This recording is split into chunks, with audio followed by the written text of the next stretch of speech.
We live in a world obsessed with perfection. It is the image we strive for, the ideal we are constantly chasing, an image that is both elusive and unattainable. Society tells us to be flawless, to look perfect, to act flawlessly, to never show weakness or vulnerability. But what if I told you that it is not perfection that holds the key to your life's deepest meaning? What if the path to the divine, to spiritual awakening, lies not in the flawless exterior but in the very imperfections you have spent your life trying to hide?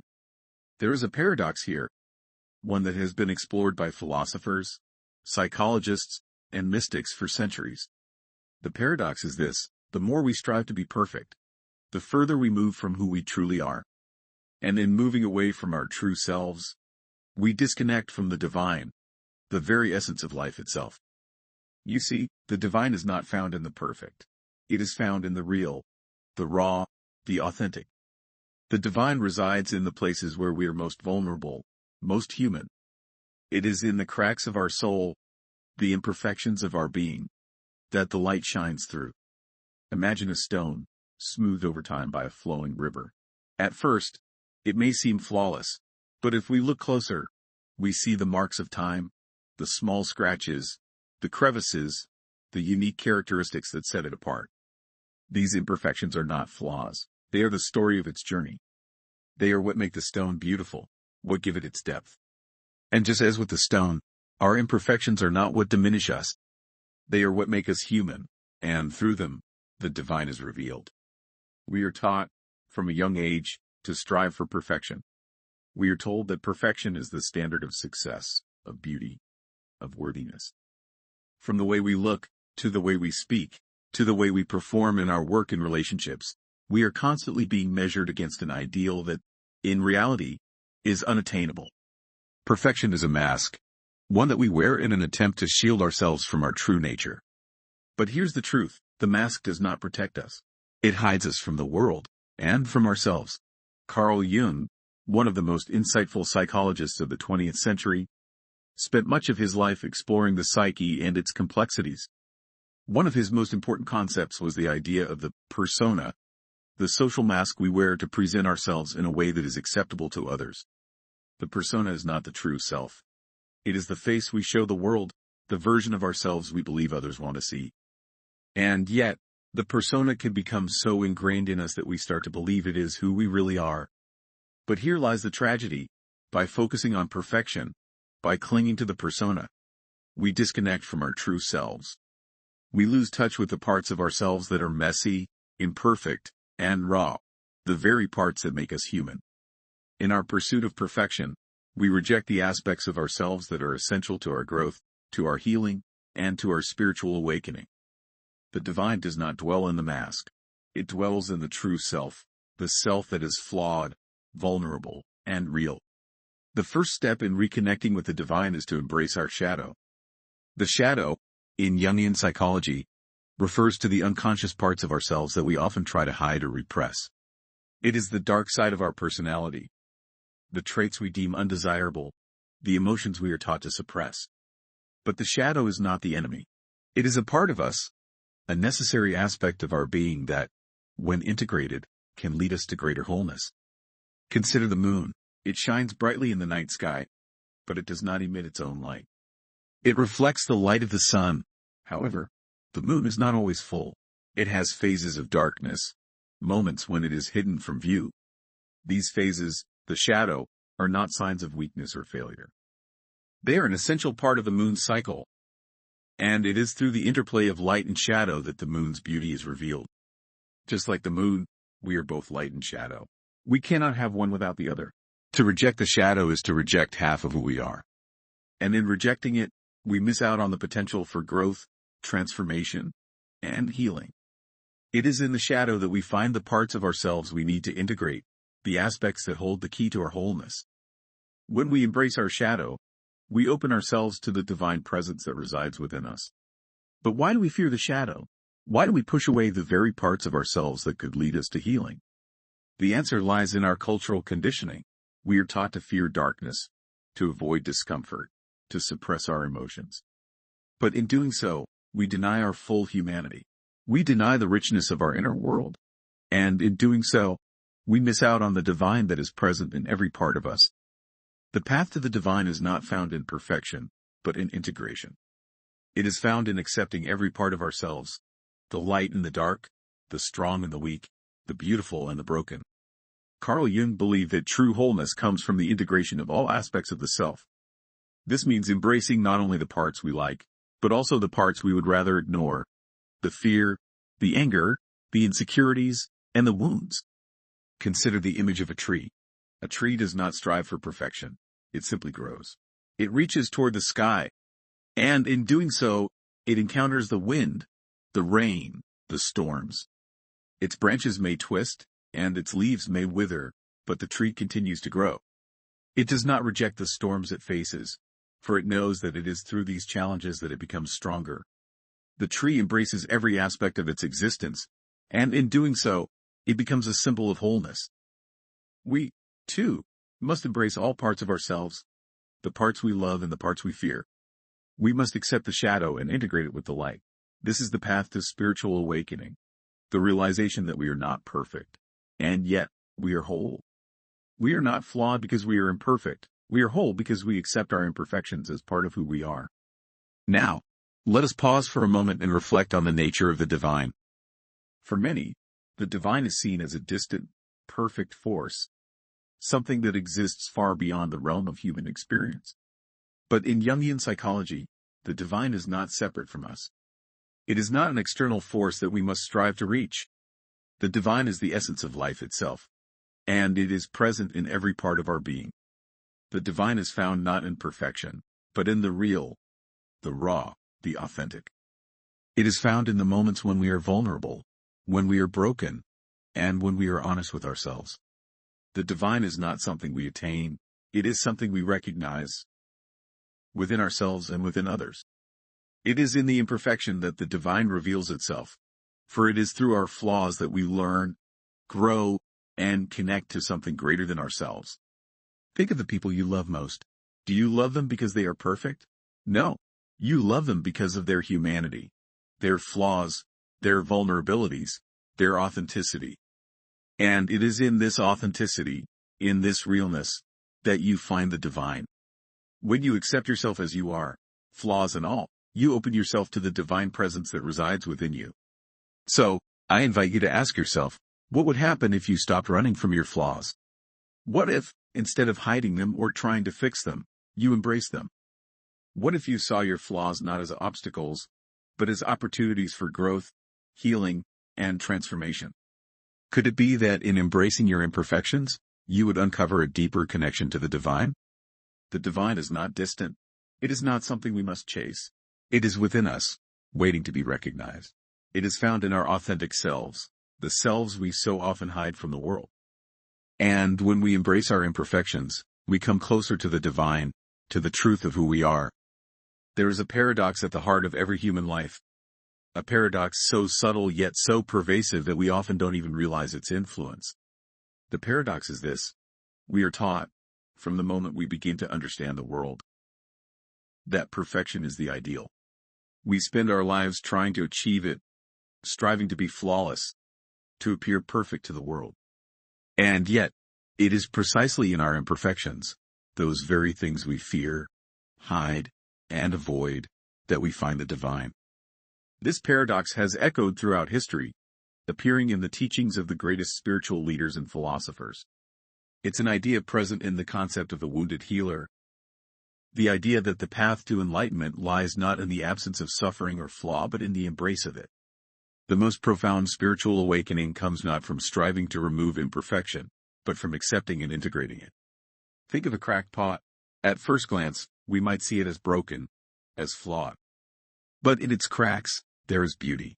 Light passes through the broken pieces, and it is these very cracks that allow it to shine with a unique brilliance.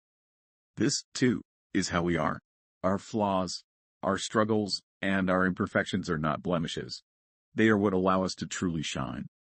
It is through our vulnerability, our brokenness, that the divine enters.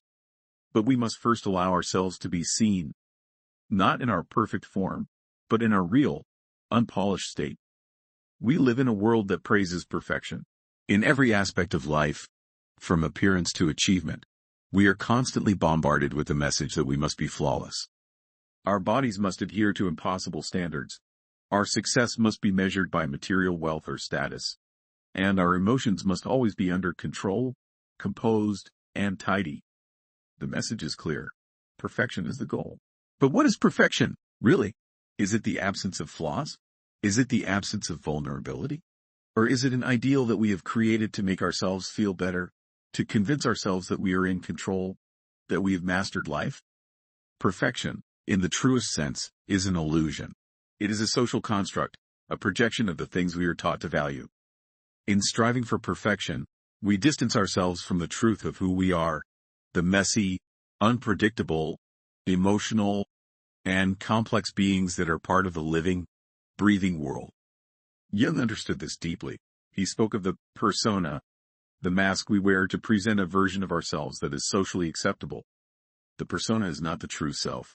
It is the mask we put on for the world. It is an idealized version of who we want to be, who we think we should be. But the persona is not the divine self. The divine self is raw, unfiltered, and human. It is not perfect, and it is not meant to be. It is only in accepting our imperfection, in accepting the mask for what it is, that we can begin the process of truly connecting with the divine within. Carl Jung's concept of the shadow is crucial to understanding this paradox.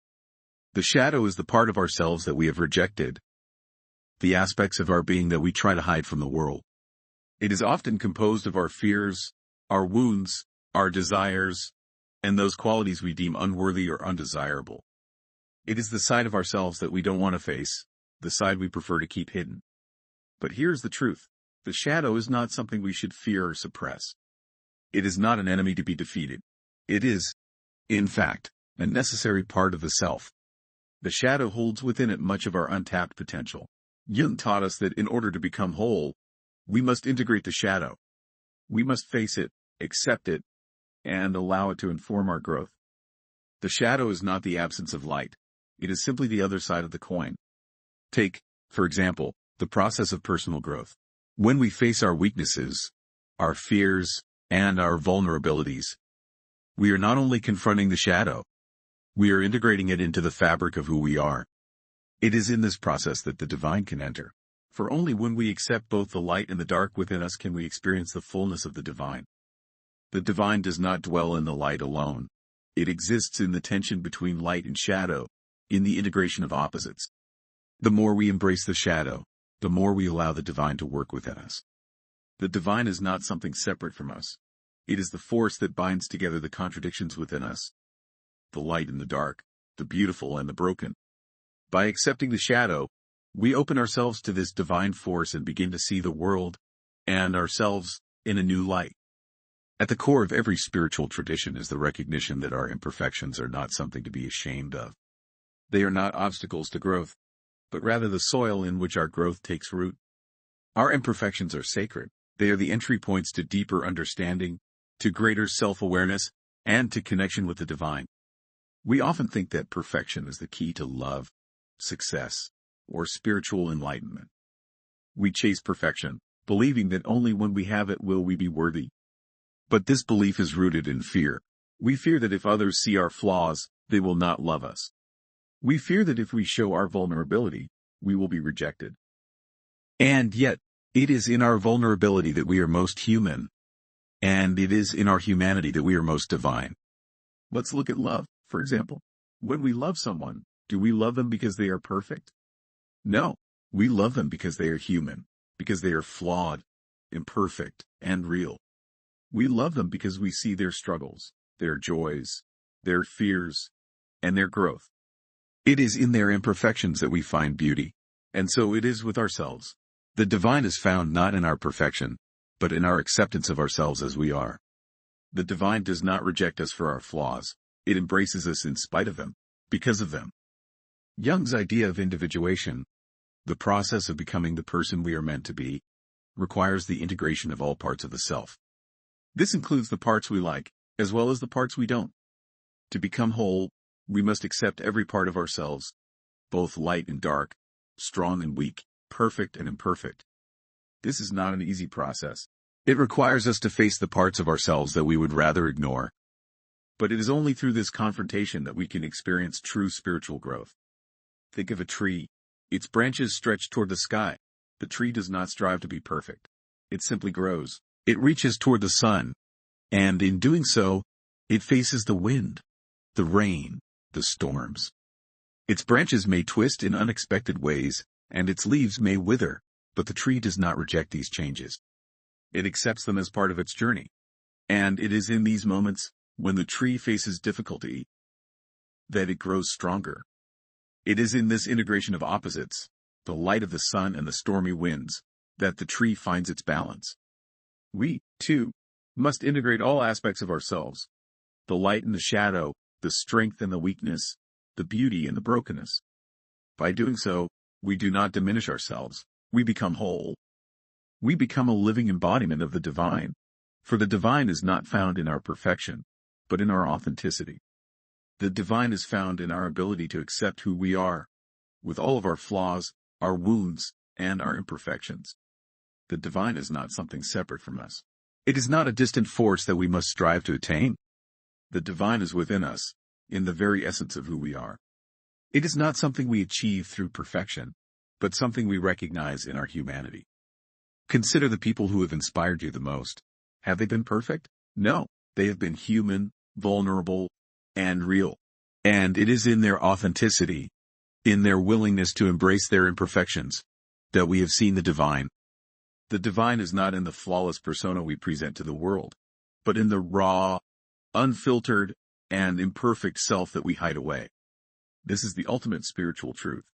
The divine is within you, in your imperfections. The divine does not wait for you to be perfect before it enters your life. It is already there, waiting for you to recognize it, to embrace it, and to allow it to transform you. The unconscious, the hidden forces within. As we continue our journey, we must explore a vital concept in Jungian psychology: the unconscious. The unconscious is the realm of the mind that lies beneath our conscious awareness. It is the home of the shadow, the archetypes, and the deeper layers of the psyche. But the unconscious is not something separate from us. It is an integral part of who we are, yet it often remains hidden, waiting to be uncovered. Imagine for a moment that your mind is a vast, dark ocean. The surface is calm and clear, easily visible and accessible. But as you dive deeper, the water becomes murky. The deeper layers are filled with unknown creatures, hidden treasures, and currents that you cannot easily see. The unconscious is like this deeper ocean. It is not a place of evil or chaos, as some might believe. It is simply the realm of the unknown, the place where all the unprocessed, rejected, and repressed aspects of the self reside. Many of us fear the unconscious because it holds the parts of ourselves that we are not ready to confront. It is the place where our deepest fears, desires, and flaws are hidden. Yet, it is also the place where our greatest potential lies. For in the unconscious, there are seeds waiting to grow, seeds of creativity, wisdom, and transformation. The key to spiritual awakening lies not in avoiding the unconscious, but in learning to embrace it, to listen to it, and to integrate its messages. The unconscious is not something to be feared. It is a guide, a force that leads us toward wholeness. By confronting the unconscious, we allow ourselves to become more than just the surface persona we present to the world. We begin to tap into the deeper layers of our being, to access the wisdom and creativity that lie hidden beneath the surface.